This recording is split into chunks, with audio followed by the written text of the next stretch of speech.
사실 여기 살고 싶은 생각은 없어요. 아파트에 가서 살고 싶은데 그러기에는 살 수 있는 자금 여력이 안 되고 여기에 살자니 싫고 무주택으로 간주받아서 은행에서 정부 그 규제에서 빼줄 수 있느냐, 그거는 확인해 주실 수 그거는 확인할 수 있을 것 같아요. 네. 그거는 제가 내일까지 전화 드릴게요.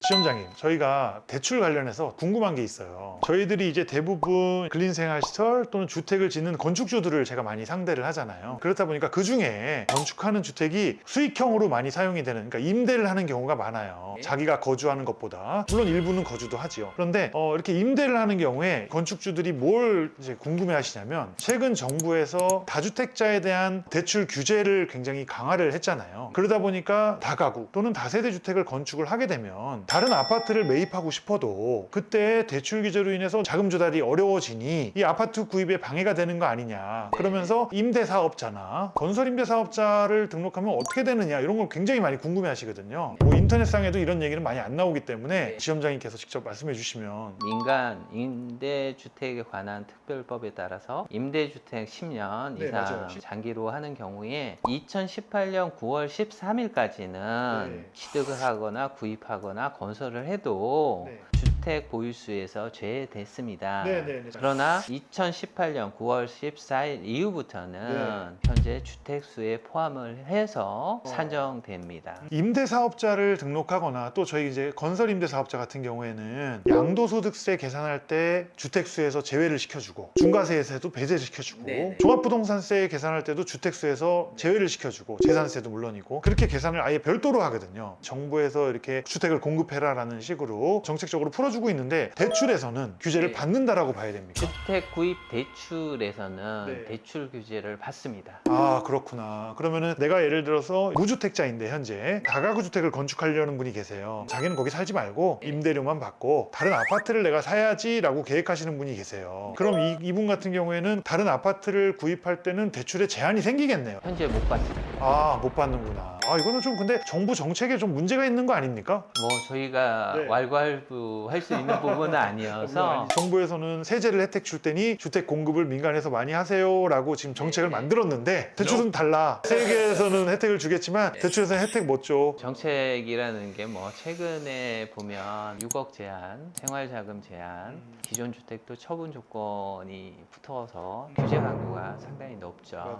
그럼 지금 1주택자인데 사실은 기존 주택 처분 조건을 안 하고 대출을 어떻게 받을 수 있습니까? 기존에 주택이 있기 처분 안 때문에 하겠다. 처분을 안 한다라고 하면 서울에서 대출을 끼고 주택을 살 수는 없습니다. 자기 자금으로 구입을 하셔야 됩니다. 뭐 전세를 끼든지 이런 건 변론으로 하고 대출 관계는 불가, 이렇게 봐야겠네요. 임대사업자를 기존에 등록을 해도 불가, 건설임대사업자도 불가. 불가능합니다. 세제 혜택만 있습니다. 다만 새로 지으려고 하는 건물이 단독 건물이고 다가구 주택이면서 근생이 면적이 네. 50%를 초과한다라면 네. 예외적으로 네. 주택수에서 제외할 수는 있습니다.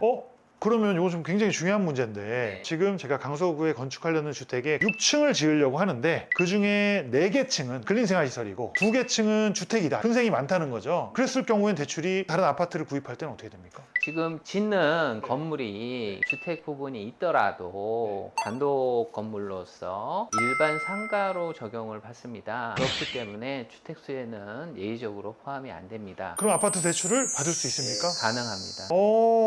아주 중요한 말씀을 해주셨네요. 그러면 이제 기획을 할 때 다른 아파트 사실 계획이 있으신 분이라면 근린생활시설 비율을 조절해서 도움을 받을 수 있게끔 검토하는 것도 방법이겠네요. 네. 자, 그러면 다가구 주택을 저희가 건축하려는 거지 다가구 주택이 있는 건 아니잖아요. 그러면 그 땅을 담보로 해가지고 사업 자금에 대한 승인을 받았어요. 그런 상태에서 아파트 대출을 받아 먼저, 그리고 얘를 완공시켰어. 뭐 네. 7대3이야, 상가가 네. 7이에요. 이런 경우는 어떻게 될까요? 그럴 경우에는 네. 일반 상가 대출로 받기 때문에 네. 그거는 주택수에 포함이 안 돼요. 사업 자금은 사업 자금대로 네. 건설 자금 받고 아파트는 아파트를 할 수 있다, 네. 이렇게 해석을 하면 될까요? 네, 그렇습니다. 아, 다만 이제 건물 자체를 분할하거나 네네. 집합 건물화 하지 않으면 됩니다. 아, 그렇죠. 개인 소유예요. 분양이나 이제 이런 게 안 네. 되는 내 땅에 내 건물. 네.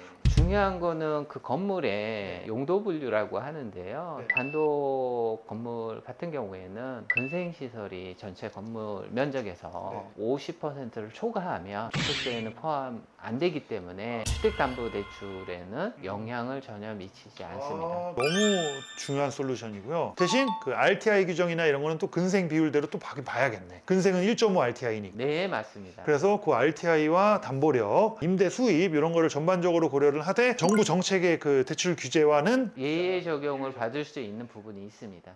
네. 오늘 너무 말씀 감사하고 강서구 프로젝트도 잘 부탁드리겠습니다. 네, 감사합니다. 좋은 말씀 감사합니다. 네, 감사합니다.